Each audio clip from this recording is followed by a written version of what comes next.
यहाँ पे देखिए, यहाँ पे होगा शायद।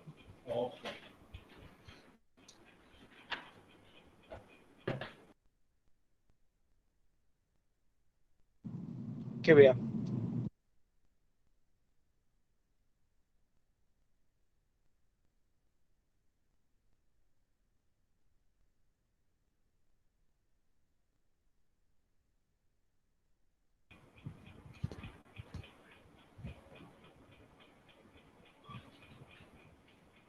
Am I audible? Okay, so good evening everyone. Let us begin. So basically what we did, आपको आवाज़ आप मेरे को बता दीजिए क्लियर, अगर मैं माइक यहाँ छोड़ देता हूँ तो आवाज़ क्लियर आ रही है आप लोगों को, या फिर मैं ऊपर यस पकड़ूँ? Sir, yes sir, yes sir, आवाज आ रही है। ओके, सो बेसिकली कल हमने क्या किया था, कल हमने जनरल एक्सेप्शंस डिस्कस की थी, जो आपकी मेन जनरल एक्सेप्शंस है। अब आज हम क्या करने वाले हैं, एक सेकेंड, आज हम क्या करने वाले हैं, आज हम ऑफेंसेस के बारे में बात करेंगे।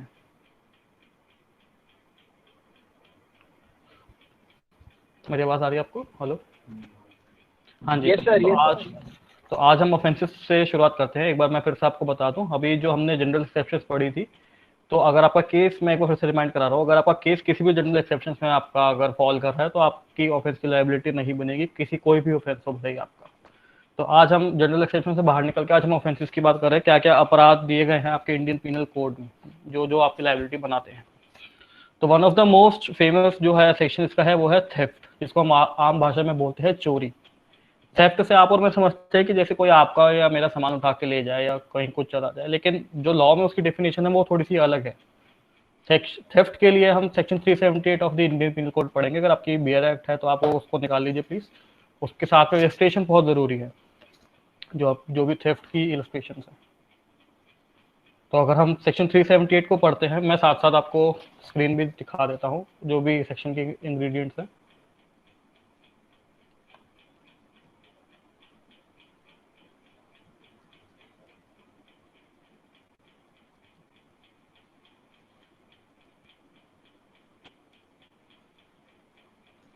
आप लोगों को ये पीडीएफ दिख रहा है स्क्रीन पे? तो अब इसमें थेफ्ट के हम सेक्शन 378 से स्टार्ट करते हैं। इसमें सेक्शन 378 में आपको जो भी पढ़े, तो इलस्ट्रेशन आपके लिए मोस्ट इंपॉर्टेंट है। एग्जाम में एज इट इज इलस्ट्रेशन जो हैं वो आपको उठा के एज ए क्वेश्चन बनाकर दे देते हैं। इलस्ट्रेशन क्या होती हैं? लेजिस्लेचर जो है, जो भी कानून बनाते हैं, वो उसी टाइम पे कुछ इलस्ट्रेशन ऐड ऑन कर देते हैं कि जिससे कि जो सेक्शन है वो आपको ढंग से समझ में आ पाए। उसको एक तरह से एक्सप्लेन किया जाता है एक एग्जाम्पल के थ्रू। तो इस सेक्शन 378 में जो आपकी इलस्ट्रेशन है, बहुत सारी 12 या 13 इलस्ट्रेशन है, तो आपको वो सारी की सारी इलस्ट्रेशन बहुत अच्छे से पढ़नी है, बहुत ढंग से पढ़नी है, और कुछ इलस्ट्रेशन हम यहाँ पे डिस्कस भी करेंगे। तो अब सेक्शन 378 पे आते हैं। सेक्शन 378 पे शुरुआत में जो इंग्रेडिएंट्स है उसके ये है, हु एवर, जो कोई भी व्यक्ति डिसऑनेस्टली, डिसऑनेस्टली मतलब उसकी डिसऑनेस्ट इंटेंशन के साथ, मूव्स मूवेबल प्रॉपर्टी, ये आपको ध्यान रखना है, यहाँ पे जो प्रॉपर्टी है वो मूवेबल होनी चाहिए, और साथ में जैसे और मूव्स, जैसे ही उसको हिलाए उस प्रॉपर्टी को, वो इस सेक्शन के लिए एक्टिव सीरियस बन जाएगा। मेंस और एक्टिव सीरियस मैंने आपको बताया था। मेंस मतलब गिल्टी माइंड, जो भी उसके माइंड में गिल्टी चीज है, और एक्टिव सीरियस जो भी उसका गिल्टी एक्ट है उसको बोला जाएगा एक्टिव सीरियस। तो इसके अंदर डिसऑनेस्टली मेंस है, मतलब गिल्टी माइंड है उसका डिसऑनेस्टली, और मूविंग द मूवेबल प्रॉपर्टी वो है उसका active serious. So whoever dishonestly moves movable property without consent of the owner, moves that property in order to such taking, commits theft.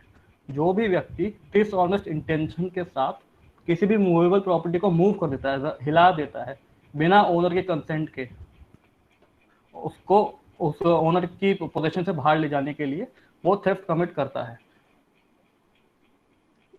इसी में नीचे यहाँ पे लिखा हो, the moment a movable property is moved with a dishonest intention, theft happens. जैसे ही आपने movable property हिला दी एक डिसऑनेस्ट इंटेंशन के साथ, वहीं पे तो आपका थेफ्ट कंप्लीट हो जाता है। आम भाषा में हम सोचते हैं कि जब तक कोई चीज़ वो ले ना जाए या फिर कुछ करे ना, तब तक हम चोरी नहीं मानते, लेकिन यहाँ पे जो लॉ ने डेफिनेशन दी है वो थोड़ी सी अलग है। यहाँ पे जैसे ही आपने अगर हिला भी दी प्रॉपर्टी डिसऑनेस्ट इंटेंशन के साथ मूवेबल प्रॉपर्टी, तो आपकी थेफ्ट के जो इंग्रेडिएंट्स हैं वो कंप्लीट हो जाएंगे। एक बार इसके इंग्रेडिएंट्स को फिर से एक बार देख लेते हैं। whoever dishonestly moves movable property without consent of the owner, moves that property in order to take it. अगर कोई भी डिसऑनेस्ट इंटेंशन के साथ किसी भी मूवेबल प्रॉपर्टी को हिला देता है उसको साथ ले जाने के लिए डिसऑनेस्ट इंटेंशन के साथ, तो थेफ्ट कमिट कर रहा है। अब जैसे कि मैंने आपको बताया, इसके साथ इलस्ट्रेशन पे इलस्ट्रेशन ए पढ़ लेते हैं इसकी। वेयर एक्ट अपने निकाल लीजिए please.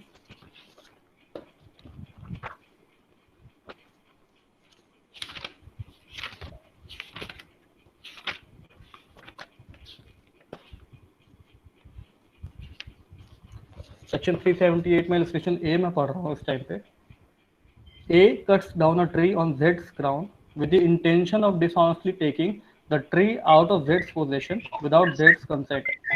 Here, as soon as A has severed the tree in order to such taking, he has committed theft. Tree को तो आप देखिए, जैसे मैंने आपको बताया कि मूवेबल प्रॉपर्टी होनी चाहिए, तो आपका एक इस पे क्वेश्चन बनता है कि ट्री तो मूवेबल प्रॉपर्टी नहीं है, तो उसको हम कैसे, हम इसकी थेफ्ट हो सकती है। तो उसके लिए एक्सप्लेनेशन दी हुई है। एक्सप्लेनेशन क्या होती है, एक सेक्शन को फर्दर एक्सप्लेन जब भी लेजिस्लेचर करता है तो उसको एक्सप्लेनेशन के थ्रू फर्दर एक्सप्लेन किया जाता है किसी भी चीज को। तो एक्सप्लेनेशन 1 में आप पढ़ेंगे, a thing so long as it is attached to earth not being movable property is not the subject of theft.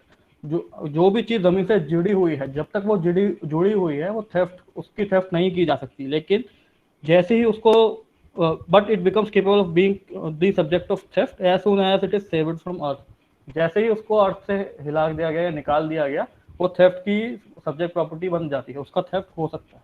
तो भले पेड़, जब तक आप पेड़ आपका एक गड़ा हुआ है एक ग्राउंड के अंदर, तब तक वो थेफ्ट उसकी नहीं हो सकती। लेकिन जैसे ही आपने उसको ग्राउंड से हटाया, वो एक थेफ्ट का सब्जेक्ट बन सकता है, उसकी थेफ्ट हो सकती है। तो इसलिए एक्सप्लेनेशन 1 आप एक बार देख लीजिएगा, थेफ्ट के सेक्शन के नीचे ही दी हुई है। तो इस एक्सप्रेशन में वापस आते हैं, तो इसमें लिखा है tree not a movable property. Tree सिर्फ एक नॉर्मल पेड़ जो है वो मूवेबल प्रॉपर्टी नहीं है, पर जैसे ही उसको काट दिया गया या उसको उखाड़ दिया गया अर्थ से, जमीन से, वो उसी टाइम मूवेबल प्रॉपर्टी बन जाती है। तो इसमें अब इसमें जो हमारा इलस्ट्रेशन दी हुई है, तो एक बार एनालाइज कर लेते हैं इसको। इसमें जैसे कि मैंने आपको बताया, एक ऑफेंस, कोई भी ऑफेंस जो होता है वो एक्टिव सीरियस और मेन सीरियस का कॉम्बिनेशन से बनता है। अगर जब तक दोनों चीज़ें नहीं होंगी तो ऑफेंस नहीं होगा। और थेफ्ट में अभी मैंने आपको बताया कि मेन सीरिया क्या रिक्वायर्ड होता है, डिसऑनेस्ट इंटेंशन, और एक्टिव सीरियस चाहिए होता है उस चीज़ को हिलाना, मूविंग द मूवेबल प्रॉपर्टी। तो यहाँ पे मेन सीरिया क्या था, ए की dishonest intention to take the tree out of Z possession. A की एक डिसऑनेस्ट इंटेंशन थी कि जो पेड़ है उसको मैं जेड की पोजीशन से बाहर ले जाऊं, तो वहां पे इसका मेन सीरिया पूरा हुआ। उसी तरह एक्टिव सीरियस क्या था, उसने जो एक्ट किया, उसने जैसे ही पेड़ को काटा, पेड़ गिर गया। जैसे उसने पेड़ को काटा, मूवेबल प्रॉपर्टी हो गई, पेड़ जैसे ही गिरा वो हिल भी गया साथ में। तो जैसे ही पेड़ हिल भी गया, और मेन सीरिया के साथ साथ ये आपका ऑफेंस के दोनों मेन सीरिया एक्टिव सीरिया दोनों जो इंग्रेडिएंट्स हैं वो पूरे हो गए। Therefore, as soon as the tree is moved, when A cuts it, A commits theft. जैसे ही ए ने पेड़ को काटा डिसऑनेस्ट इंटेंशन के साथ, तो उसने थेफ्ट कर ली। इसी तरह एक और इलस्ट्रेशन देखते हैं, इलस्ट्रेशन एच। इलस्ट्रेशन एच में क्या है, एक बार देख लीजिए। ए सीज एच है, illustration H. A sees a ring belonging to Z lying on a table in Z's house. A को Z की एक रिंग दिखी जो कि Z के ही घर में एक टेबल पर रखी हुई थी। A ने क्या किया, उसको बाद में ले जाने के लिए उसको लगा कि इस टाइम अगर मैं इसको रख लूंगा जेब में तो मेरी सर्च हो सकती है, या फिर अगर मेरी छानबीन हुई, अगर मेरी तलाशी ली गई तो फिर हो सकता है कि वो मैं पकड़ा दूँ। तो इसलिए उसने क्या किया, उस रिंग को उठा के कहीं पे उसने छुपा दिया एक जगह पे। उसने ये सोचा कि जब भी सर्च खत्म हो जाएगी, जब लोग उसके बारे में भूल जाएंगे, तो उसके बाद मैं उसको बेच दूंगा निकाल के उस जगह से। मान लीजिए फॉर एग्जांपल उसने कारपेट के नीचे वो रिंग छुपा दी, या फिर किसी टेबल के ड्रॉअर में वो रिंग डाल दी, यहाँ पे कोई ढूंढेगा नहीं, और जब बाद में सब भूल जाएंगे तो मैं इसको हटा के बेच दूंगा। तो यहाँ पे आप क्वेश्चन याद है कि क्या उसने थेफ्ट किया या नहीं किया। तो अब इसके फिर वही मेंसरिया और एक्टिव सीरियस हम करेंगे। मेंसरिया, उसकी कोई गिल्ट, उसकी इंटेंशन गलत थी या नहीं थी, हाँ बिल्कुल थी, क्योंकि इसकी इंटेंशन थी कि मैं उसको बाद में बेच दूंगा, कि जब सब इसके बारे में भूल जाएंगे। और एक्टिव सीरियस क्या, उसने एक्ट क्या की, उसने रिंग उठा के कारपेट के नीचे या ड्रॉअर में डाल दी। एक्टिव सीरियस भी वहाँ पे आपका पूरा हो गया। जैसे ही उसने मेंसरिया डिसऑनेस्ट इंटेंशन के साथ एक रिंग को मूव किया, जरा सा हिलाया, तो आपके दोनों मेंसरिया और एक्टिव सीरियस दोनों के दोनों कंप्लीट हो गए। तो इसलिए जो थेफ्ट है, जो एक जो थेफ्ट का ऑफेंस है वो कंप्लीट हो गया। Actual taking away of the property is not essential, the crime is committed as soon as the movable property is moved with dishonest intention. आपको जरूरी नहीं है कि आप प्रॉपर्टी आपने साथ ही लेकर चले जाए। थेफ्ट का जो इंग्रेडिएंट है वो हम बस आपको हिलाने के अंदर ही आता है। जैसे आपने वो हिला दी वो चीज़, वो आपके थेफ्ट के अंदर वो उसकी उसका जो थेफ्ट का जो इंग्रेडिएंट है वो आपका पूरा हो गया। तो जैसे ही ए ने जो रिंग देखी, उसको हिलाया, डिसऑनेस्ट इंटेंशन के साथ कहीं पर डाला, छुपा दिया, उससे थेफ्ट कर लिया। बाद में वो क्या करता है, बाद में जो भी करे उससे हमको लेना देना नहीं है। अभी जो है थेफ्ट उसका पूरा हो चुका है। इसके बाद एक इलस्ट्रेशन और देख लेते हैं, इलस्ट्रेशन पी फॉर पैरट। उसके बाद एक एग्जाम क्वेश्चन भी है। A by mistake takes away जेड्स property believing it to be his own. मान लीजिए एक लाइब्रेरी में लोग बैठे हुए थे, तो बाहर लोग अपने अम्ब्रेला लेके आए थे, साथ में कई सारे छाते लेके लोग ने सबने बाहर रख लिए थे अपने, सबके ब्लैक कलर के छाते थे। तो ए वापसी जाते टाइम ए ने क्या किया, गलती से जेड का अम्ब्रेला ले गया। उसको लगा कि वो उसका खुद का है क्योंकि दोनों एक जैसे थे, लेकिन ए जेड का अम्ब्रेला ले गया। तो यहाँ पर क्वेश्चन ये होता है कि जो इसकी थेफ्ट है वो हुआ या नहीं हुआ।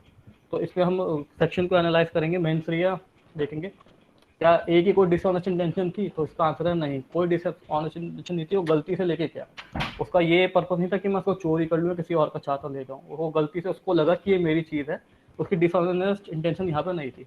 एक्टिव सीरियस यहाँ पे हुआ क्योंकि उसने जैसे ही छाता हिलाया वहाँ पे उसकी एक्ट पूरी हो गई। तो एक्टिव सीरियस यहाँ पे बिल्कुल था, लेकिन मेंस रिया नहीं था क्योंकि उसकी जो इंटेंशन थी वो डिसऑनेस्ट नहीं थी। तो क्योंकि डिसऑनेस्ट, क्योंकि मेंस रिया नहीं था, खाली मेंस रिया से आप जो कि स्ट्रिक्ट ऑफेंस नहीं के एक्सेप्शन होती है वैसे तो, लेकिन दोनों एक्टिव सीरियस और मेंस रिया के बिना आपका कोई भी ऑफेंस पूरा नहीं होता है। तो यहाँ पे मेंस रिया अवेलेबल नहीं है, तो इसलिए ये थेफ्ट नहीं है क्योंकि इसे डिसऑनेस्ट इंटेंशन नहीं थी। भले ही एक्टिव सीरियस था लेकिन डिसऑनेस्ट इंटेंशन नहीं थी, तो इसलिए यहाँ पे ये थेफ्ट नहीं है। अब इससे एक रिलेटेड एक एग्जाम क्वेश्चन भी है, ये आपका एग्जाम में आया भी हुआ है ये कई बार क्वेश्चन, और ये रियल लाइफ सिनेरियो से पे बेस्ड है। 1960 में ये रियल केस हुआ था। इसमें क्या हुआ, 2 इंडियन एयरफोर्स के पायलट्स थे, ट्रेनी थे, तो उनको नौकरी से एक को निकाल दिया था। तो उन्होंने क्या किया, एक जेट उन्होंने जैसे एक फाइटर जेट था वो उन्होंने लिया, उसको बिना अथॉरिटी के उन्होंने उड़ा लिया, जोधपुर बेस था शायद, और वहाँ से उसको पाकिस्तान ले गए। तो क्वेश्चन है, इज इट थेफ्ट, क्या उन्होंने चोरी की। तो इसके लिए हम सेक्शन को एनालाइज करते हैं। पहला क्वेश्चन है, क्या मूवेबल प्रॉपर्टी थी। हाँ थी, क्योंकि वो एक फाइटर जेट था। सेकंड क्वेश्चन है, क्या वो मेंस रिया था उनका। उसका आंसर है हाँ मेंस रिया था, डिसऑनेस्ट इंटेंशन थी क्योंकि उनको अथॉरिटी नहीं थी प्लेन उड़ाने की उस टाइम पे, और ना उन्होंने किसी से परमिशन ली थी। अगर उनको अथॉरिटी उस टाइम पे प्लेन उड़ाने की होती या फिर वो परमिशन लेके जाते तो मेंस रिया नहीं कहा जा सकता था। लेकिन उन्होंने ना किसी से परमिशन ली और ना उनके पास अथॉरिटी उस टाइम पे फ्लाई करने की। और एक्ट सीरियस क्या एक्ट की, हाँ उन्होंने प्लेन को उड़ाया, तो प्लेन तो उड़ाना हिलना तो बहुत दूर के, जैसे उन्होंने उड़ाया प्लेन की मूवमेंट भी हो गई। तो मूवेबल प्रॉपर्टी हाँ थी, मेंस रिया हाँ था क्योंकि उनके पास अथॉरिटी नहीं थी, और एक्टिव सीरियस हाँ वो भी हो गया क्योंकि जैसे ही जेट को उन्होंने फ्लाई के हल्का मूव भी किया तो मूवेबल प्रॉपर्टी मूव हो गई। तो इस वजह से ये भी इन्होंने ऑफेंस किया है थेफ्ट का। आपको ऐसा सेम फैक्ट को दे देंगे और फिर वो लोग आपसे क्वेश्चन पूछेंगे कि कौन सा क्राइम है, कौन सा उन्होंने सेडिशन किया है या फिर थेफ्ट किया है, मिस अप्रोप्रिएशन किया है, क्या किया। तो इसमें आप इसको याद रखिएगा कि उन्होंने थेफ्ट किया है, क्योंकि जो थेफ्ट के जो भी इंग्रेडिएंट्स हैं वो सारे के सारे पूरे हो गए। अब इसमें एक क्वेश्चन और आएगा कि can temporary deprivation of property amount to theft. मान लीजिए कोई, अब जैसे अम्ब्रेला वाला ही केस है, A takes away B's umbrella knowing that it belongs to A. अब मान लीजिए अम्ब्रेला लाइब्रेरी के बाहर ए ने आके देखा कि उसका अम्ब्रेला है नहीं, कोई ले क्या वहाँ से। बी क्या करता है, किसी और का अम्ब्रेला उठा के ले जाता है, और उसको पता है कि ये जो अम्ब्रेला है ये मेरा नहीं है, ये किसी और का है, लेकिन वो ले जाता है, बारिश हो रही होती है, अगले दिन वो लाके उसको वापस कर देता है।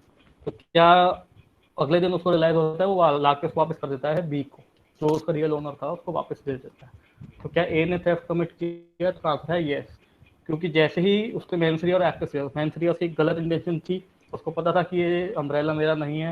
एक्टिव हाँ उसने छाते को उठाया, डिसऑनेस्ट इंटेंशन थी, एक्टिव था और मूवेबल प्रॉपर्टी थी। तो जैसे ही दोनों चीज़ें कंप्लीट हुई वहाँ पे उसका थेफ्ट कंप्लीट हो गया। अब बाद में वो क्या करता है प्रॉपर्टी के साथ, उससे हमको लेना देना नहीं है। बाद में भले ही वो वापस ला के दे दे या उस प्रॉपर्टी को बेच दे या कुछ भी करे, जहाँ पे जैसे उसके डिसऑनेस्ट इंटेंशन के साथ मूवेबल प्रॉपर्टी को हिलाया वहाँ पे थेफ्ट पूरा हो गया। तो इसीलिए जैसे ही उसको प्रॉपर्टी का मूवमेंट हुआ वहाँ पे थेफ्ट हो गया। बाद में भले वो उसको वापस भी ला के दे दे तो उससे फर्क नहीं पड़ता। टेम्परेरी डेप्रिवेशन ऑफ प्रॉपर्टी जब तक होगी तब तक वो जैसे ही टेम्परेरी डेप्रिवेशन भी हुई तो भी वो थेफ्ट की कैटेगरी में आएगा।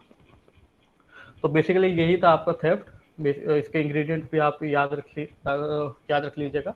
मूवेबल प्रॉपर्टी, डिसऑनेस्ट इंटेंशन और उसके साथ taking away, movement of dishonest intention, moving a property with dishonest intention, उसमें आपको थेफ्ट हो जाता है। तो इसके लिए आप ये क्वेश्चन जो है ये आपको बहुत आता है, जो इंडियन एयरफोर्स वाला मैंने आपको क्वेश्चन दिया। और साथ में सारी की सारी इलस्ट्रेशन जरूर पढ़ लेगा, बहुत सारी इलस्ट्रेशन दी हुई हैं इसके अंदर, वो सारी की सारी बहुत इंपॉर्टेंट है।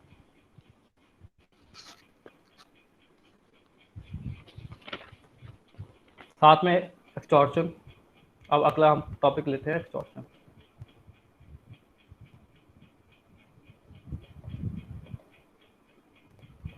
एक्सटॉर्शन को हम एक एग्जांपल के थ्रू समझेंगे। ए ने क्या किया, बी को कॉल किया। बी एक बिजनेसमैन था, उसको उसने धमकी दी कि मुझे 10 लाख रुपए दे दे वरना मैं तेरे बेटे को किडनैप कर लूंगा। बी उस फोन कॉल से डर गया, उसने फिर ए को 10 लाख रुपए दे दिए। अब यहाँ पे ए ने एक्सटॉर्शन कमिट किया है। कैसे, अब उसके बारे में हम उसको एनालाइज करते हैं। एक बार फिर से एग्जांपल पढ़ लीजिए। ए ने बी को फोन किया कि या तो तू मेरे को 10 लाख रुपए दे दे वरना मैं तेरे बेटे को किडनैप कर लूंगा। उस फोन कॉल से डर के बी ने 10 लाख रुपए दे दिए ए को। यहाँ पे ए ने एक्सटॉर्शन कमिट किया है। इसको हम देखते हैं कैसे किया। सेक्शन 383 है एक्सटॉर्शन का। उसके लिए उसके एसेंशियल्स पढ़ते हैं। उसके 3 एसेंशियल्स है बेसिकली। पहला है intentionally putting a person in fear of injury to that person और to any other person. Intentionally मतलब मैं खुद से, मतलब गलती से नहीं, मेरी इंटेंशन है किसी को इंजरी का डर किसी में रखने की, किसी को हार्म पहुंचाने की, या तो उस पर्सन को या किसी भी और पर्सन को। जरूरी नहीं है कि मैं जिसको बोल रहा हूँ उसी को मैं इंजरी करूँ, मैं किसी और को भी कर सकता हूँ। जैसे कि एग्जाम्पल में जो ए ने है उसको बी को फोन किया, लेकिन इंजरी किसको हो रही थी, बी के बेटे को। तो intentionally putting a person in fear of injury to that person और to any other person. Here A could be in fear of injury to his son by threatening to kidnap him. यहाँ पे ए ने क्या किया, B को injury के fair में डाला, उसको ये धमकी दी कि या तो मेरे को पैसे दे वरना मैं किडनैप कर लूंगा तेरे सन को। तो इस तरह उसने उसको फियर ऑफ इंजरी पर डाला। सेकेंड एसेंशियल क्या है, using such fear he dishonestly induces the person. उस फियर के थ्रू उसे डिसऑनेस्टली इंड्यूस किया। अब उसने बी को डराया, उसके थ्रू उसने डिसऑनेस्टली इंड्यूस किया कि तू मेरे को पैसे दे। मैं तो उसने धमकाया, उस धमकी से उसको डिसऑनेस्टली इंड्यूस किया कि तू मेरे को पैसे दे, बी को बोला। और 3, ये सब किस लिए वो चीज कर रही है, टू डिलीवर एनी प्रॉपर्टी और अ वैल्यूएबल सिक्योरिटी। या तो उसको बोला कि तू मेरे को पैसे दे, या वैल्यूएबल सिक्योरिटी मतलब कोई भी कीमती चीज, जैसे मान लीजिए उसको बोला कि तू मेरे को सोना दे या फिर कुछ भी, तो टू कैश दे या कुछ भी, टू डिलीवर एनी प्रॉपर्टी और अ वैल्यूएबल सिक्योरिटी। तो ये आप अगर ये तीनों आपके फुलफिल हो जाते हैं तो आपका एक्सटॉर्शन कमिट हो जाता है। एक बार फिर से देख लेते हैं। Intentionally putting a person in fear of injury to that person और टू एनी अदर पर्सन। किसी को भी इंजरी के फेयर में डालना, इंजरी का डर आना उसको, इंजरी किसी भी तरह की हो सकती है, चोट पहुंचाना, किसी भी तरह की क्षति पहुंचाना। तो इंजरी के फेयर में किसी को भी डालना, या तो उस पर्सन को खुद या फिर किसी और पर्सन को। और उस डर के, सेकंड जो पॉइंट है, उस डर के थ्रू उसने डिसऑनेस्टली इंड्यूस किया उसको, the person so put in fear. उसने जैसे ही उसने उसको थ्रेटन किया, उसने डिसऑनेस्टली इंड्यूस किया उस पर्सन को। और थर्ड, ये सब उसने क्यों किया कि टू डिलीवर दी प्रॉपर्टी और अ वैल्यूएबल सिक्योरिटी। यहाँ पे जैसे एग्जाम्पल में हम देखा, टू डिलीवर, उसने बोला कि यार मुझे 10 लाख रुपए दे, तो उसने बोला प्रॉपर्टी की डिलीवरी के लिए बोला, तो 10 लाख रुपए जो डिलीवर दी प्रॉपर्टी और वैल्यूएबल सिक्योरिटी, तो वो आपका इसके अंदर फॉल हो जाएगा। तो इन 3 इंग्रेडिएंट्स को जैसे ही उसने फुलफिल किया, यहाँ पे उसका एक्सटॉर्शन हो गया। अब यहाँ पे 2 बेनिफिशियरी हैं और एक एक्टर सीरियस है, वो आप देख लेते हैं।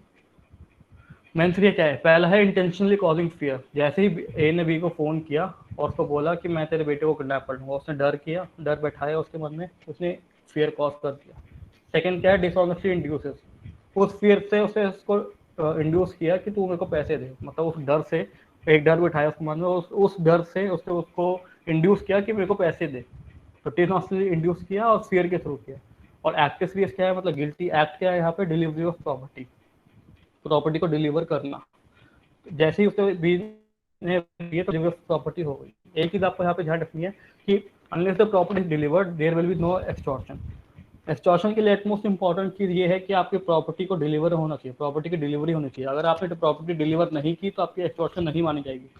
मान लीजिए अब इसी एग्जाम्पल में अगर ए ने बी को बोला कि या तो तेरे को पैसे दे वरना तेरे बेटे को किडनैप कर लूंगा, यहाँ पे बी पैसे नहीं देता है अभी तक, जब तक उसने पैसे नहीं दिए तब तक कौन सा ऑफेंस होगा, एक्सटॉर्शन नहीं होगा, क्योंकि प्रॉपर्टी की डिलीवरी जरूरी होती है, एक्ट जरूरी है डिलीवरी ऑफ प्रॉपर्टी का। तो unless the property is delivered there will be no extortion. तो अगर बी ने पैसे नहीं दिए तो क्रिमिनल इंटिमिडेशन हो जाएगा, वो एक्सटॉर्शन नहीं होगा तब तक। जैसे ही उसे डिलीवर कर दिए पैसे तो एक्सटॉर्शन हो जाएगा।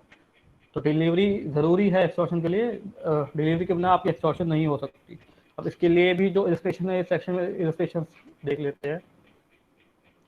इलस्ट्रेशन सी सेक्शन 383 निकाल लीजिए प्लीज एक बार, बेयर रखना अगर आपका बेयर रखा है तो।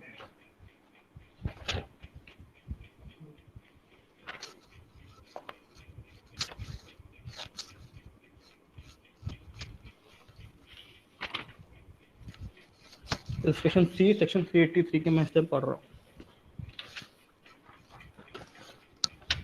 ए ने थ्रेटन किया जेड को, ए ने थ्रेटन किया जेड को to deliver a promissory note, PN मतलब प्रोमिसरी नोट, ये भी एक बिल ऑफ प्रोमिसरी नोट है, बिल ऑफ एक इंस्ट्रूमेंट होता है, मनी इंस्ट्रूमेंट, आप इसको समझ लीजिए। तो promissory note to be, A ने थ्रेटन किया जेड को कि तू एक डिलीवरी नोट साइन करके बी को डिलीवर कर, वरना मैं कुछ गुंडे भेज के तेरी जो फील्ड है, तेरा जो खेत है, उसको मैं खराब कर दूंगा उसको। तो इस डर में जेड ने क्या किया, साइन कर दिया और बी को बॉन्ड डिलीवर कर दिया। अब क्वेश्चन ये है कि क्या ये यहाँ पे एक्सटॉर्शन हुआ। एक बार क्वेश्चन फिर से रिपीट कर देता हूँ। ए ने जेड को थ्रेटन किया कि एक प्रॉमिसरी नोट डिलीवर कर बी को, वरना मैं कुछ कुंडे बेच के तेरे जो खेत है उनको खराब कर दूंगा। इस डर के चलते जेड ने जो बॉन्ड है वो साइन करके डिलीवर कर दिया। अब यहाँ पे क्वेश्चन बनता है कि क्या वहाँ यहाँ पे एक्सटॉर्शन हुआ या नहीं हुआ। तो पहला हम मेंस रिया का एनालाइज करते हैं। फियर उसने क्रिएट किया by threatening Z to plough his field. जैसे उसने उसको धमकी दी कि मैं तेरे खेत को खराब कर दूंगा, उसने फियर बिठा दिया उसके मन में, और उस फियर से उसने उसको इंड्यूस किया कि तू एक प्रोमिसरी नोट साइन और डिलीवर कर। तो जैसे ही उसने फियर क्रिएट किया और उस फियर से उसको जेड को इंड्यूस किया, तो यहाँ पे आपका मेंस रिया पूरा हो गया। जो मैंने ब्रैकेट में एम आर लिखा उसमें है मेंस रिया, तो यहाँ पे उसका मेंस रिया पूरा हुआ। और उसकी वजह से फिर बाद में जेड ने क्या किया, उसी डर की वजह से जेड ने वो डिलीवरी नोट, जेड ने प्रॉमिसरी नोट साइन किया और डिलीवर कर दिया। तो एक्टिव सीरियस पूरा हो गया, डिलीवर यहाँ पे डिलीवरी पूरी हो गई, तो आपका एक्टिव सीरियस भी पूरा हो गया। तो इसीलिए यहाँ पे एक्सटॉर्शन का जो ऑफेंस है वो कंप्लीट हो गया। एक बार यहाँ पे जो बाकी के 4 इलस्ट्रेशन दी हुई हैं, बाकी की एक बार 3 आप पढ़ लीजिएगा, बहुत इंपॉर्टेंट है। जैसे कि मैंने बताया आपके एमसीक्यू इसी पे बना के वो लोग क्वेश्चन दे देते हैं, तो एक बार पढ़ लीजिएगा। और ध्यान भी रखे जो भी इलस्ट्रेशन आप पढ़ रहे हो उसका मेंस रिया और एक्टिव सीरियस लिख लीजिएगा साथ में, जिससे आपको बेटर अंडरस्टैंडिंग हो जाएगी, आपको आगे भी एलएलबी में काम आएगा ये। तो ये आपका बेसिक लिखा है एक्सटॉर्शन। अब हम इसके बाद आते हैं रॉबरी पे। रॉबरी को हम रॉबरी जैसे हम आम भाषा में बोलते हैं लूट, सेक्शन 390 ऑफ द आईपीसी के अंदर इसको डिफाइन किया गया है। तो रॉबरी एक एग्रेवेटेड ऑफेंस है, मतलब एक जैसे कि हम बोले बढ़ा हुआ ऑफेंस है। सिर्फ थेफ्ट या एक्सटॉर्शन ही रॉबरी बनती है। जैसे कि जो हमने पहले पढ़ा, थेफ्ट और एक्सटॉर्शन, इनको ही हम इनका बड़ा हुआ फॉर्म को हम बोलते हैं रॉबरी। रॉबरी एग्रेवेटेड ऑफेंस है थेफ्ट या फिर एक्सटॉर्शन का। तो कुछ केसेस में आप थेफ्ट जो है वो रॉबरी बन जाती है, और कुछ केस में एक्सटॉर्शन जो है रॉबरी बन जाती है। उसके लिए पहले उसको थेफ्ट होना जरूरी है और या फिर एक्सटॉर्शन होना जरूरी है। थेफ्ट या फिर रॉबरी बनती है या फिर एक्सटॉर्शन रॉबरी बनती है। तो पहले अगर आप थेफ्ट के जो भी फुलफिलमेंट है कंडीशंस की वो पूरा कर लेते हैं, तो आप देखेंगे कि ये रॉबरी बन रही है या नहीं बन रही। ऐसे ही अगर आप एक्सटॉर्शन का आपका ऑफेंस पूरा हो जाता है, फिर आप देखेंगे कि ये रॉबरी बन रही है या नहीं बन रही। तो हम पहला केस देखते हैं कि व्हेन थेफ्ट इज रॉबरी। किस किस केस में थेफ्ट को हम रॉबरी बोलेंगे, कि मतलब थेफ्ट पूरी हो चुकी है, अब हम देखेंगे ये रॉबरी है कि नहीं है।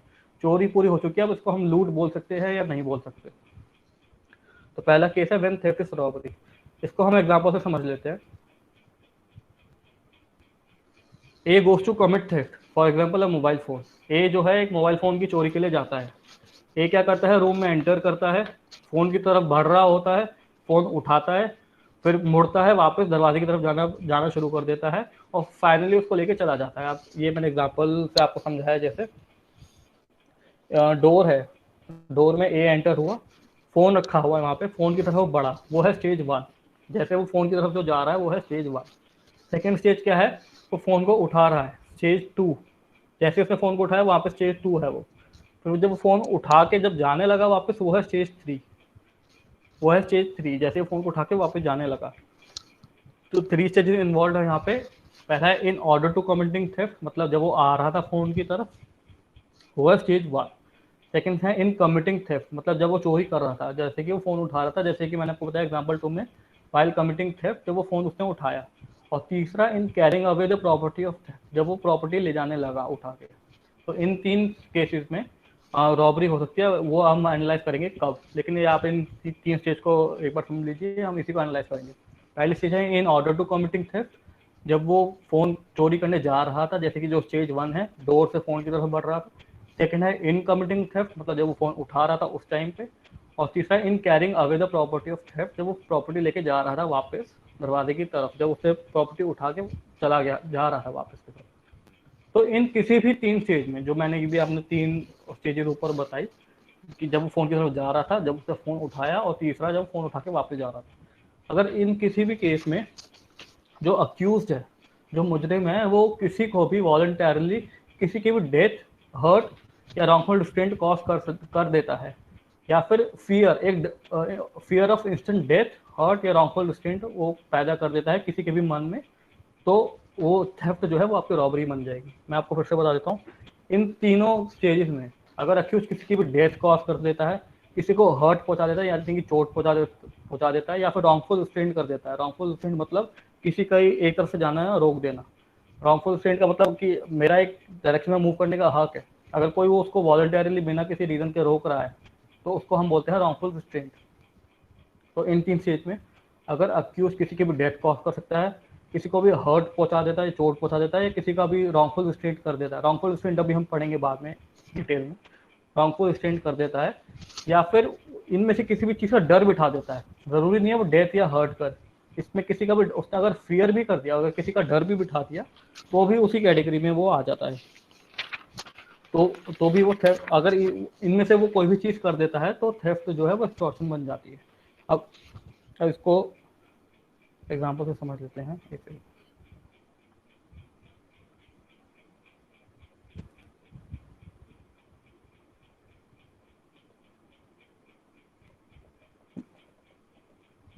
यहाँ पे देखिए, फियर भी, अगर फियर हो तो वो भी चलेगा, तो फियर भी हो रहा है तो वो भी डेथ डेथ हर्ट या रॉन्गफुल का, तो थेफ्ट जो है वो रॉबरी बन जाएगी। इसको एग्जाम्पल से समझते हैं। ए जो है, मान लीजिए दरवाजे के थ्रू एंटर हुआ फोन चुराने के लिए, बी ने उसको देखा और उससे पूछा कि तू यहाँ क्या कर रहा है। बी को शक हुआ उसके ऊपर, तो ए ने क्या किया, उसको चाकू दिखाया। तो जैसे ही उसको चाकू दिखाया, यहाँ पे फियर ऑफ डेथ या हर्ट क्रिएट हुआ बी के मन में, क्योंकि अगर आपको कोई चाकू दिखाएगा तो आपको भी एक फियर ऑफ हर्ट तो होगा कि मेरे को चोट लग सकती है, या फिर सामने वाला मेरी डेथ भी कॉज कर सकता है। तो जैसे ही उसको चाकू दिखाया, बी के मन के अंदर फियर ऑफ डेथ या हर्ट पैदा हो गया। तो जैसे ये हुआ, जैसे कि हमने यहाँ पे पढ़ा था, and for that was called fear of instant death, hurt या रॉन्गफुल स्टेंट। अगर फियर भी हो गया, अगर उसने एक वो भी कर दिया, एक डर भी बिठा दिया डेथ या फिर हर्ट या फिर रॉन्गफुल स्टेंट का, तो थेफ्ट जो है वो रॉबरी बन जाएगी। इसी तरह एक और एग्जाम्पल लेते हैं इसका। मान लीजिए ए जो है फोन लेके जा रहा है, बी ने उसको बोला कि रुको, बी को पता लग गया वो चोरी कर रहा है। ए क्या करता है, उसको पंच करता है बी को, तो यहाँ पे उसने हर्ट कॉज कर दिया। पहले वाले एग्जाम्पल में उसने सिर्फ फियर कॉज किया था, यहाँ पे उसने इंस्टेंट हर्ट खुद, मतलब खुद ही क्षति या खुद ही चोट पहुंचाई है। तो जैसे उसने चोट पहुंचाई, इंस्टेंट हर्ट हो गया। हमने 3 चीजें पढ़ी थी, डेथ, हर्ट या फिर रॉन्गफुल डिस्ट्रेंट। यहाँ पे उसने हर्ट कॉज कर दिया, तो रॉबरी यहाँ पे कंप्लीट हो गई। तो इन केसेस में थेफ्ट जो है और रॉबरी बन जाती है। फिर से एक बार इसको मैं जल्दी से रिपीट कर देता हूँ। या तो by in order to committing theft, मान कि जब वो फोन थेफ्ट करने, इन कमिटिंग थेफ्ट जब वो चोरी कर रहा है। तीसरा in carrying away the property of, जब वो चोरी की प्रॉपर्टी लेके जा रहा है। इन किसी भी स्टेज में अगर वो डेथ, हर्ट या रॉन्गफुल स्टेंट कॉज कर देता है, या फिर फियर भी, उसका डर बिठा देता है किसी के मन में कि इंस्टेंट डेथ, हर्ट या रॉन्गफुल स्टेंट का, तो जैसे ही अगर ये चीज़ें पूरी हुई, तो यहाँ पे आपकी थेफ्ट जो है वो एक्सटॉर्शन बन जाती है। ये जो मैंने आपको 2 एग्जांपल दिया है, ये भी आप देख लीजिएगा एक बारी। ए ने पहले वाले एग्जांपल में फियर था, उसको सिर्फ चाकू जैसे उसने निकाला, उसको डर हुआ, और सेकंड एग्जांपल में उसने असली में उसको मुक्का मारा, उसको हर्ट हुआ। तो ये था बेसिकली आपका व्हेन थेफ्ट इज एक्सटॉर्शन। अब when theft is robbery, sorry, अगला है व्हेन एक्सटॉर्शन इज रॉबरी। इसके अंदर भी तीन जो है इंग्रेडिएंट है उसका एनालाइज कर लेते हैं।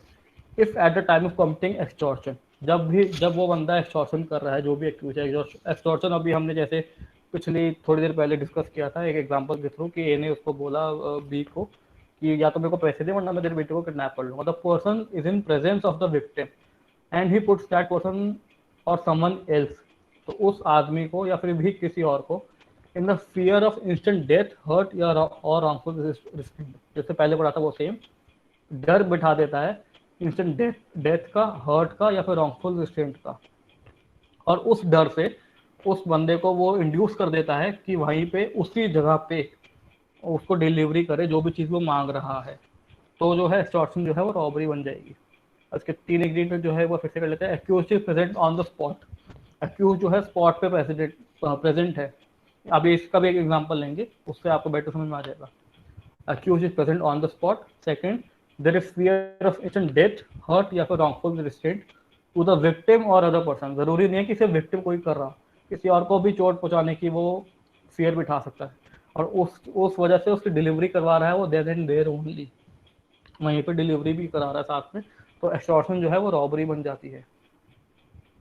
अगर ये तीनों फुलफिल हो गए तो एक्सटॉर्शन जो है वो रॉबरी बन जाएगी। अब इसको एग्जाम्पल से भी हम समझ लेते हैं। मान लीजिए ए ने जो है बी के सन को ऑलरेडी किडनैप कर लिया, जैसे पहले एग्जांपल में धमकी दे रहा था, यहाँ पे उसने ऑलरेडी किडनैप कर रखा है। ए जो है वो शिमला लेके चला जाता है उस बच्चे को। फिर ए क्या करता है बाद में, एक्स को भेजता है बी के घर पे। एक्स क्या बोलता है, बी जो चाइल्ड का फादर है, एक्स उसको बोलता है कि या तो आप मुझे 10 लाख रुपए दो वरना आपके बेटे को हम अभी मार देंगे इसी टाइम।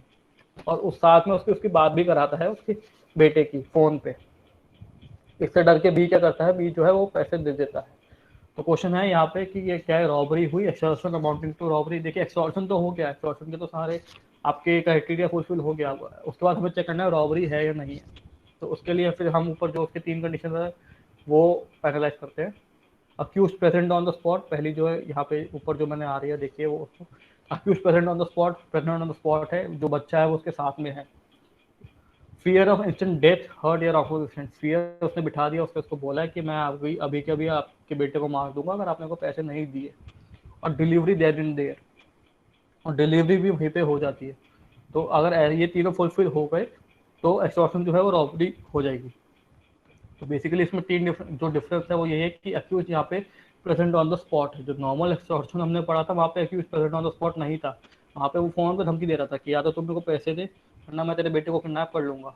और यहाँ पे क्या हो रहा है, यहाँ पे जो एक्यूज है वो प्रेजेंट ऑन द स्पॉट है। और fear of instant death, hurt या फिर wrongful accident to the victim और अदर पर्सन, और फियर ऑफ इंस्टेंट डेथ दे रहा है या फिर हर्ट या फिर रॉन्गफुल एक्सीडेंट, इनमें से कुछ भी। अगर इनमें से किसी का भी फियर अगर डर बिठा रहा है और उसके अलावा डिलीवरी दैट इज क्लियर, और उसी चीज वो चीज़ वहीं पे डिलीवर भी हो रही है, तो अगर ये तीन फुलफिल हो गए तो एक्सटॉर्शन जो है वो रॉबरी बन जाती है। एक्सटॉर्शन जो है लूट बन जाती है जैसे कि हम बोले।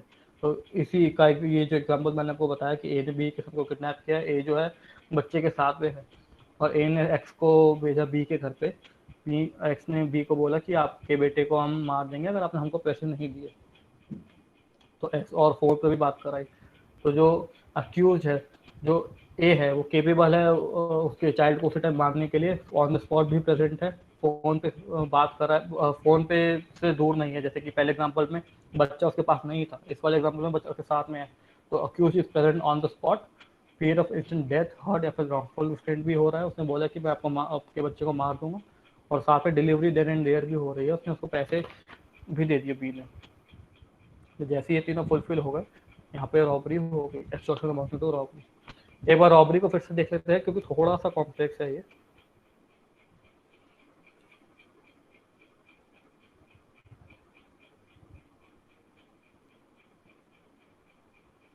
सेक्शन 390 ऑनवर्ड है रॉबरी। तो in all robbery either there is theft और देयर इज एक्सटॉर्शन। थेफ्ट ही रॉबरी बन सकता है या फिर एक्सटॉर्शन रॉबरी बन सकता है। रॉबरी अपने आप में कोई ऑफेंस नहीं होगा कि अनोखा कोई ऑफेंस है, थेफ्ट या एक्सटॉर्शन ही रॉबरी बनते हैं, अपने आप नहीं बनता कोई रॉबरी, अपने आप कोई एक ऑफेंस नहीं है। रॉबरी को हम कहते हैं अग्रेवेटेड ऑफेंस है, एक एक स्टेप आगे जब थेफ्ट या एक्सटॉर्शन चला जाता है तो उसको हम robbery as a robbery classify करते हैं। तो पहला है थेफ्ट ऑफ रॉबरी। थेफ्ट कब जो रॉबरी होगी, तो इस पे वही आपको मैंने 3 चीज बताई, या तो चोरी करते चोरी के लिए in order to committing theft, चोरी करते हुए जाते टाइम, सेकंड है चोरी करते टाइम, स्टेज 2 है वाइल कमिटिंग थेफ्ट, और तीसरी है in carrying away the property of theft, उस चोरी के सामान को ले जाते हुए वापस। इन किसी भी स्टेज में अगर जो अक्यूज है ए, उसने किसी को भी डेथ कॉज कर दी या फिर चोट पहुंचाई, हर्ट जिसको बोलते हैं, या फिर रॉन्गफुल एक्सीडेंट किया। रॉन्गफुल एक्सीडेंट को जैसे मैंने आपको बताया, मतलब किसी को भी एक डायरेक्शन में जाने से रोकना। अगर इन तीनों में से कुछ एक किया, या फिर इन किसी चीज़ का डर भी पैदा किया, चाहे खुद भी चाहे ये चीज़ करी ही करी हो, या फिर उसका डर भी पैदा किया हो, तो भी मतलब फियर इंस्टेंट डेथ, हर्ट या फिर रॉन्गफुल एक्सीडेंट, या फिर fear of instant death, hurt या रॉन्गफुल एक्सीडेंट। अगर इस स्टेज में, इन तीनों स्टेज में अगर वो कोई भी कुछ ऐसा इन दोनों में से कोई भी चीज़ करता है, या तो death, hurt, wrongful accident cause करता है, या फिर उसका फियर करता है, या उसका डर बिठाता है, तो जो थेफ्ट है वो रॉबरी बन जाती है।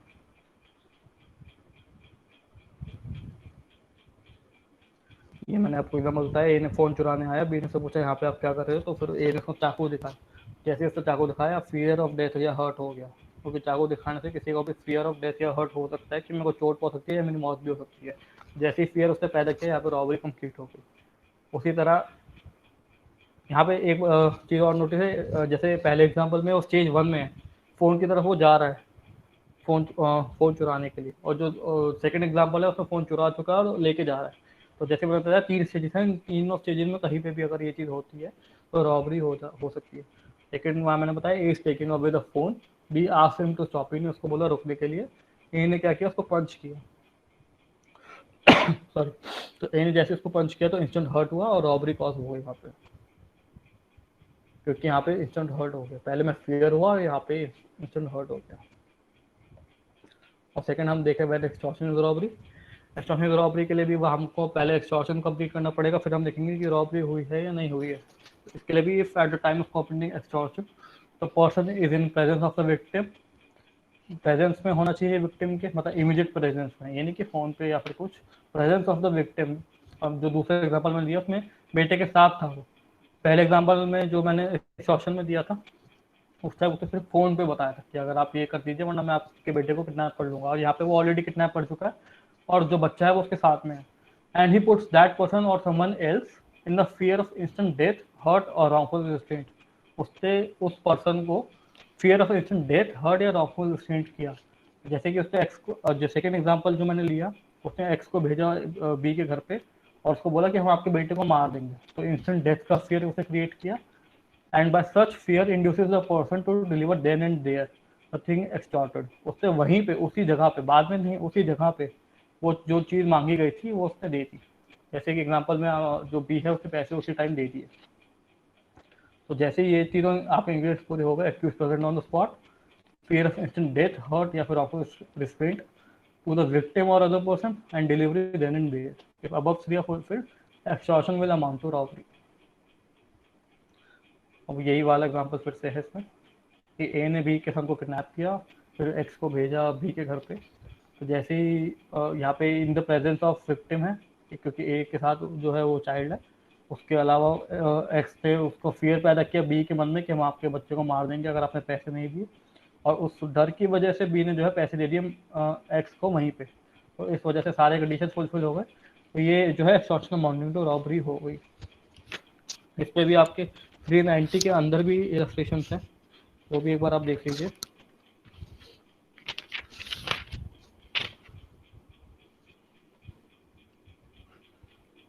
जैसे कि इलस्ट्रेशन ए है कि ए holds down Z and fraudulently takes Jades money and Jules from Jades clothes without Jades consenting. ए ने क्या किया, जेड को ज़बरदस्ती उसको गिराया और उससे उसके पैसे ले लिया, पैसे और कुछ ज्वेलरी, ज़बरदस्ती विदाउट हर कंसेंट।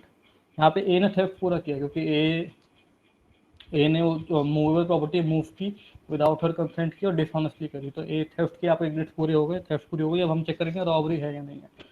तो ये करने के लिए उससे रॉकफुल स्टैंड, मतलब ए को जैसे उसने गिराया जमीन पे, उसने एक डायरेक्शन में जाने से रोक दिया। जैसे मैंने आपको बताया रॉकफुल स्टैंड मतलब किसी को किसी जगह पे किसी एक डायरेक्शन में मूव करना और उससे रोकना, जहाँ पे भी उसका राइट है मूव। अगर मैं कहीं पे जा रहा हूँ, कोई मेरे को रोक रहा है वहाँ पे जाने से, तो वो रॉन्गफुल स्टैंड कर रहा है मेरे साथ, क्योंकि मेरा राइट है उस डायरेक्शन में जाने का। तो जैसे ही उससे यहाँ पे रॉन्गफुल स्टैंड क्रॉस किया, उससे गिरा दिया, अब वो एक डायरेक्शन में नहीं जा पाए जो जेड थी। तो जैसे ही उसने ये किया, यहाँ पे थेफ्ट जो है वो रॉबरी हो गया। इसी तरह इलस्ट्रेशन बी है, ए को जेड एक रोड पे मिली, उसको पिस्टल दिखाया और उससे उसका पर्स मांगा।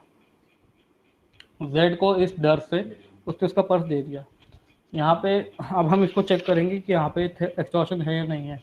तो एक्सटॉर्शन उसने फियर ऑफ डेथ किया बिल्कुल, और जो एक्सटॉर्शन के जो भी इंग्रेडिएंट है वो फुलफिल हो गए हैं। तो उसके बाद हम देखेंगे इंस्टेंट डेथ, हर्ट या फिर रॉकफुल रिसीट। जैसे उसने गन दिखाई तो फियर ऑफ इंस्टेंट डेथ हुआ, तो इस वजह से एक्सटॉर्शन जो है वो रॉबरी हो गई। क्योंकि एक्सटॉर्शन पहले हम देखेंगे, एक्सटॉर्शन चेक करेंगे एक्सटॉर्शन हुई है, फिर हम चेक करेंगे रॉबरी हुई है कि नहीं हुई है। जैसे ही उसने फियर ऑफ इंस्टेंट हर्ट किया, उसको गन दिखा के, हर्ट भी कह सकते हैं, डेथ भी कह सकते हैं, कि गन दिखाई उससे, तो जैसे ही उसने ये किया वो रॉबरी कंप्लीट हो गई यहाँ पे। तो बेसिकली थेफ्ट और एक्सटॉर्शन रॉबरी हम तभी एनालाइज करेंगे। रॉबरी के लिए हमको पहले देखना पड़ेगा कि जो ऑफेंस है वो थेफ्ट हो रहा है या एक्सटॉर्शन। बिना थेफ्ट के, बिना एक्सटॉर्शन के रॉबरी नहीं हो सकती कभी भी। ये चीज़ नोट कर लीजिएगा कहीं। बिना थेफ्ट के या फिर बिना एक्सटॉर्शन के रॉबरी नहीं हो सकती। थेफ्ट या एक्सटॉर्शन ही रॉबरी होती है आगे जाके। तो आपका ये बेसिकली था रॉबरी। इसकी भी 2 इलस्ट्रेशन और रह गई हैं, वो एक बार आप देख लीजिएगा बैक से। अब एक जो इसके से रिलेटेड एक और टॉपिक है, जो लास्ट टॉपिक है, वो है डकॉइटी।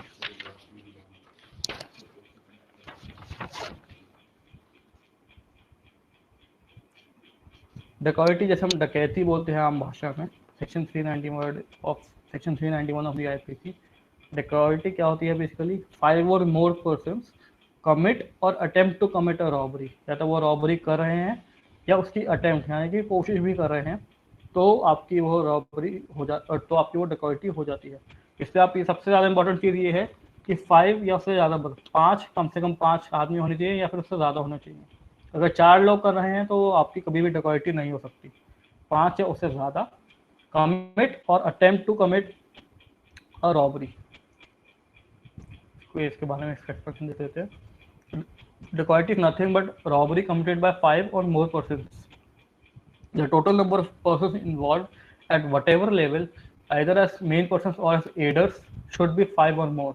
Dacoity कुछ नहीं है, बस एक रॉबरी ही का ही एक एग्रेवेटेड फॉर्म, जैसे कि हम कह सकते हैं रॉबरी को जब 5 या उससे ज़्यादा लोग करते हैं तो उसको हम डकॉइटी बोलते हैं। The total number of persons involve at what ever level, तो जितने लेवल, मतलब और ज़रूरी नहीं है कि एक्चुअली उन्होंने की हो, अगर वो हेल्प भी कर रहे हैं तो भी वो बंदे उस 5 की गिनती में काउंट होंगे। तो या तो मेन पर्सन भी हो सकते हैं या फिर हेल्प करने वाले भी हो सकते हैं।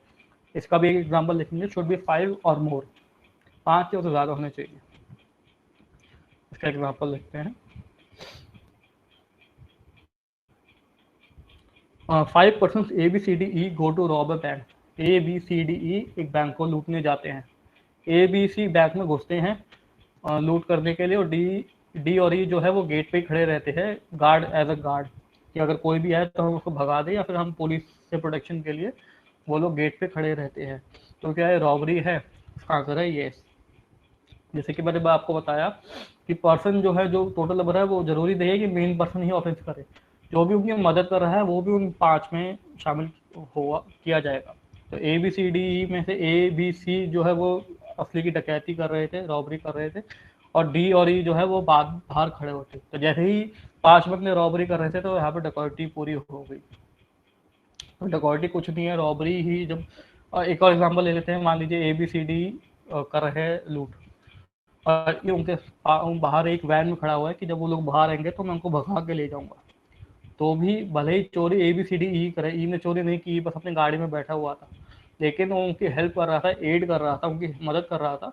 तो 5 बंदे की गिनती में वो भी काउंट होगा। तो इसलिए जैसे ही 5 बंदे हुए वो डकॉइटी हो जाती है।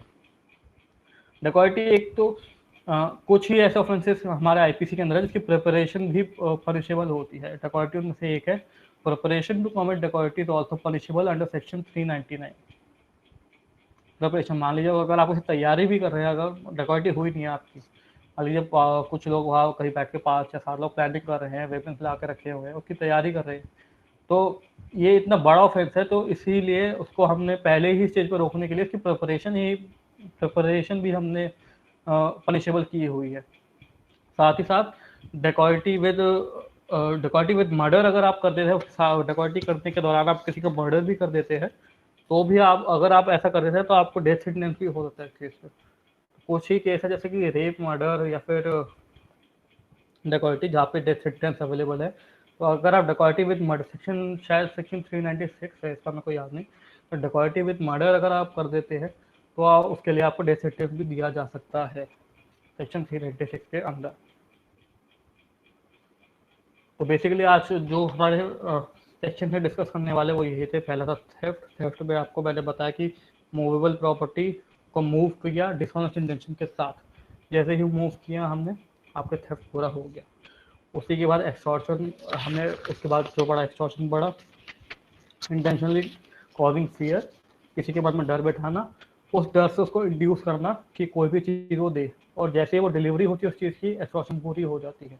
तो intentionally putting any person in fear and thereby dishonestly inducing, उस डर से उसको इंड्यूस किया गया कि तू मेरे को कोई भी पैसे या फिर वैल्यूएबल सिक्योरिटी मेरे को डिलीवर कर, और जैसे ही वो डिलीवरी पूरी हुई वो आपकी हो गई एक्सटॉर्शन। उसी तरह अब वहाँ बात है रॉबरी पे। रॉबरी के भी हमने आपको बताया थे, थेफ्ट और एक्सटॉर्शन जो है वही रॉबरी बनती है।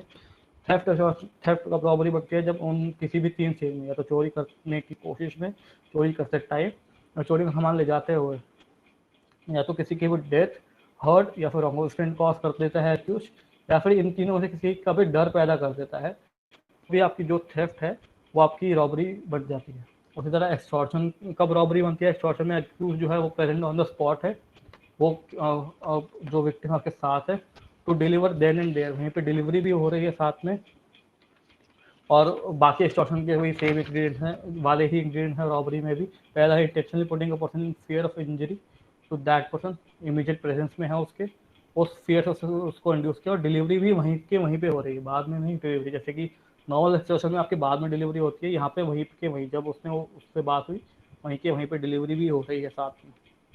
तो जैसे ही ये तीनों फुलफिल हुए, आपके तो जो एक्सटॉर्शन है वो रॉबरी हो गई। और लास्ट पे हम आपका डकॉइटी है। डकॉइटी भी कुछ नहीं है, बस रॉबरी ही है 5 या उससे ज़्यादा लोगों से। अगर टोटल नंबर ऑफ पर्सन किसी भी टाइप पे अगर 5 या उससे ज़्यादा इन्वॉल्व होते हैं तो वो आपकी डकॉइटी कहलाई जाती है। और वो ज़रूरी नहीं है कि जो 5 पर्सन जो भी कमिट कर रहे हैं ऑफेंस वो सारे के सारे मेन पर्सन हो, वो आपके हेल्प भी कर सकते हैं, एड भी कर सकते हैं। तो 5% होना चाहिए, 5, 6, 7 या उससे ज़्यादा कोई लिमिट नहीं है। तो 5 या उससे ज़्यादा पर्सन जैसे वो हो गए, आपकी रॉबरी हो जाएगी। और preparation to commit dacoity is also punishable, उसकी तैयारी भी अगर आप करते हैं तो भी आपकी डकॉइटी की तो भी आपकी पनिशेबल होती है। और बस लास्ट में एक चीज़ और थी, वो आपके एग्जाम के लिए रेलिवेंट नहीं है, कि अगर लास्ट में एक चीज़ और थी कि डकॉइटी विद मर्डर अगर आप करते हैं तो आपके उसके लिए आपको डेथ सेंटेंस भी दिया जा सकता है। तो बेसिकली वो तो आपकी एग्जाम्पल तक रेलिवेंट नहीं है, बट आप फिर भी आपकी नॉलेज के लिए ध्यान रखिए, कुछ ही ऑफेंसेस है जहाँ पे डेथ सेंटेंस किया जाता है। तो डकैती जो है बहुत सीरियस ऑफेंस माना जाता है, तो इसलिए इसकी प्रिपरेशन भी पनिशेबल है। उसकी तैयारी भी अगर आप करते हैं, ज़रूरी नहीं है कि आपने ऑफेंस किया ही क्या हो, अगर आप उसकी तैयारी भी कर रहे हैं तो भी आपकी लायबिलिटी बन सकती है। और उसके अलावा अगर आप साथ में मर्डर भी कॉज कर देते हैं, डकैती के साथ किसी का मर्डर कर देते हैं, तो आपको डेथ सेंटेंस दिया जा सकता है। सेक्शन आई गेस 396 है, वो मैं आपको एक बार ही कंफर्म करके बता दूंगा, सेक्शन 396 है। बाकी आज के लिए जो हमारे टॉपिक थे वो ये थे। अगर आपके आज का टॉपिक या जो भी हम इससे पहले पढ़ा उससे कोई क्वेरी है तो ये मेरे ईमेल आईडी अब मैंने मेंशन की हुई है, आप इस पर मेरे को मेल करके पूछ सकते हैं, advnikhil128@gmail.com। और बाकी अगर आपका कोई क्वेश्चन है तो अब आप पूछ सकते हैं मुझसे।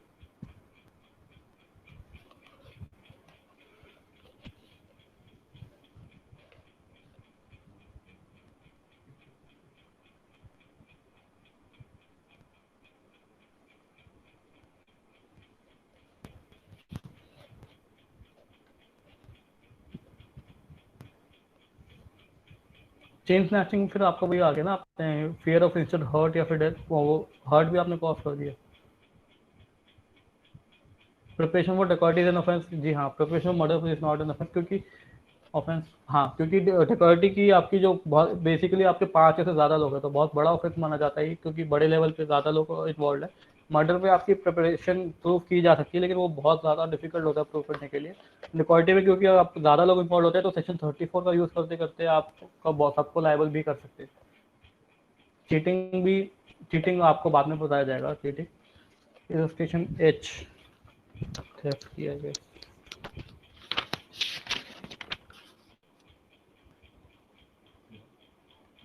हाँ, एच मैंने आपको बताई इलस्ट्रेशन में, जो मैंने आपको रिंग वाली बताई थी। हाँ, एच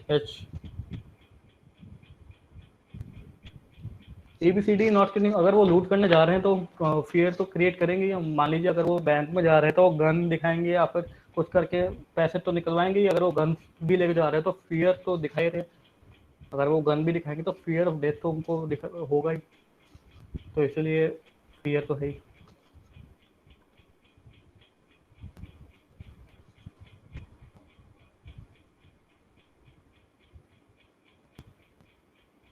हाँ, अटेम्प्ट टू कमिट रॉबरी भी पनिशेबल होती है। अटेम्प्ट के लिए भी एक अलग सेक्शन में होता है।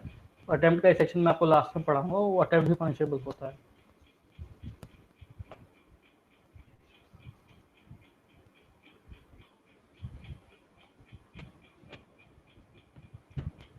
हाँ, मैं आप PDF आपको मैं भेज दूंगा। आपको मॉडरेटर जो है वो आपको PDF भेज देंगे, मैं इनको भेज दूंगा, वो आपको फॉरवर्ड कर देंगे। और कोई क्वेश्चन आज के टॉपिक से रिलेटेड हो सर?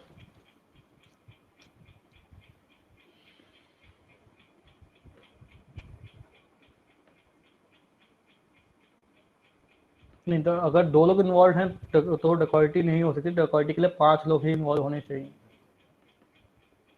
वर्कशीट जो है आपको, जो मॉक्स वगैरह है वो आपको मॉडरेटर्स आई गेस प्रोवाइड कर देंगे। जो भी क्वेश्चन होंगे पास्ट ईयर के भी और जो मॉक्स हैं वो भी आपको प्रोवाइड कर दिए जाएंगे। तो उसके लिए आप मॉडरेटर से बात कर सकते हैं।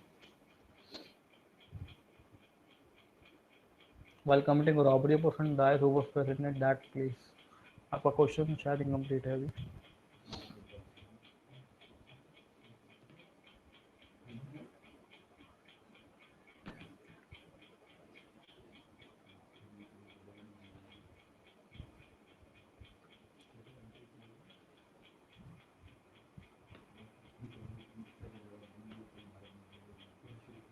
आमिर अब्बासी, आप आपका जो क्वेश्चन है मेरे को ईमेल कर सकते हैं, मैं आपको बता दूंगा। अगर यहाँ पे आपका क्वेश्चन शायद इनकम्प्लीट है तो आप मेरे को मेल कर दीजिए, मैं आपको यहाँ आंसर दे दूंगा। सो आई गेस मॉडरेटर्स, आज की क्लास IPC की हम कर देते हैं यहीं पे फिनिश।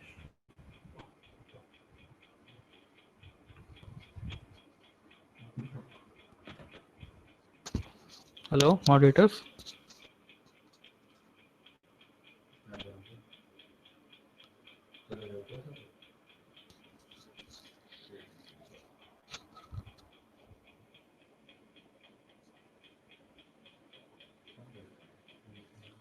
सो आई थिंक आज के IPC की क्लास यहाँ पे कंक्लूड करते हैं। बाकी कल हम आगे और भी ऑफेंसेस पढ़ेंगे। तो आज के लिए अगर आपके कोई डाउट्स है, मैंने आपको ईमेल ID दे दिया, उस पर आप मेरे को भेज कर दीजिएगा। बाकी सी यू टुमारो, गुड बाय।